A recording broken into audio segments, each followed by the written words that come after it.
अन्नप्राशन के बाद का समय यानी बच्चे के 6 महीने पूरा करते ही यह एक ऐसा समय है जब आपका बच्चा सॉलिड फूड खाने के लिए रेडी हो जाता है। यह कुछ चीज़ें हैं जो हमें याद रखनी है बच्चे को खाना देते टाइम। शुरुआत में जब भी आप बच्चे को खाना देंगे तो वो लिक्विड फॉर्म में होना चाहिए और 3 दिन तक हमें उसको सेम खाना देना है, खाने में कोई भी चेंजेस नहीं करने, ताकि हमें याद रहे और यह पता लग सके कि बच्चे को उस खाने से कोई एलर्जी या कोई प्रॉब्लम तो नहीं हो रही। और याद रहे कि हमें खाना हमेशा दिन के टाइम में ही देना है, ताकि हमें पता चल जाए कि बच्चे को उस खाने से कोई प्रॉब्लम तो नहीं हो रही और हमारे पास पूरे दिन का समय होगा उसे ऑब्ज़र्व करने के लिए। शुरू के 1 हफ्ते में आप बच्चे को एक बार खाना देंगे, बाकी के समय आप उसको ब्रेस्ट फीडिंग कराएंगे या फॉर्मूला मिल्क देंगे। दूसरे हफ्ते में आप थोड़ा चेंज कर सकते हैं। सुबह देने के बाद शाम में आप बच्चे को स्नैक्स के तौर पे कुछ दे सकते हैं। शुरुआत में बच्चा खाने को निकाल देता है तो इसमें ज़्यादा परेशान होने वाली कोई बात नहीं है, क्योंकि बच्चे को ऐसा सॉलिड फूड खाने की आदत नहीं होती।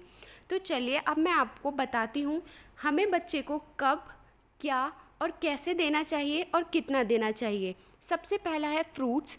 फ्रूट्स में आप बच्चे को दे सकते हैं बॉइल्ड एप्पल, उसे मैश करके, बनाना को मैश करके, चीकू को मैश करके दे सकते हैं। सेकंड है हमारा वेजिटेबल्स में आप आलू को उबालकर उसे मैश्ड करके दही के साथ दे सकते हैं। दूसरा, कद्दू को मैश्ड करके दे सकते हैं। स्वीट पोटैटो यानी शकरकंदी को मैश करके दे सकते हैं। पर हमें इस बात का हमेशा ध्यान रखना है कि बच्चे के खाने में बिल्कुल भी लम्स ना हो, वो बिल्कुल एक लिक्विड फॉर्म में हो। आता है हमारा अनाज में हम बच्चे को राइस पकाकर उन्हें अच्छे से प्यूरी फॉर्म में बनाकर दे सकते हैं। सेकंड, हम दाल दे सकते हैं। दाल भी स्पेशली मूंग दाल, क्योंकि वो बच्चा अच्छे से उसे पचा सकता है। सूजी की खीर दे सकते हैं।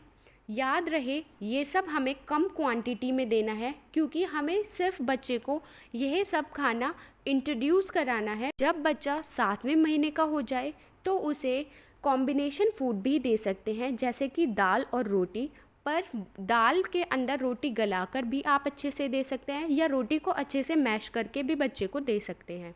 दाल चावल की खिचड़ी दे सकते हैं, साबूदाने की खिचड़ी दे सकते हैं। खाना हमेशा प्योरी फॉर्म में होना चाहिए ताकि बच्चा अच्छे से निगल पा सके। ऊपर के खाने से हमें बच्चे का पेट नहीं भरना है, हमें उसको time to time breast feed कराते रहना है या फिर फॉर्मूला मिल्क देते रहना है। ये सब चीज़ें हैं जो हमें ध्यान में रखनी है बच्चे को पहला खाना खिलाते टाइम।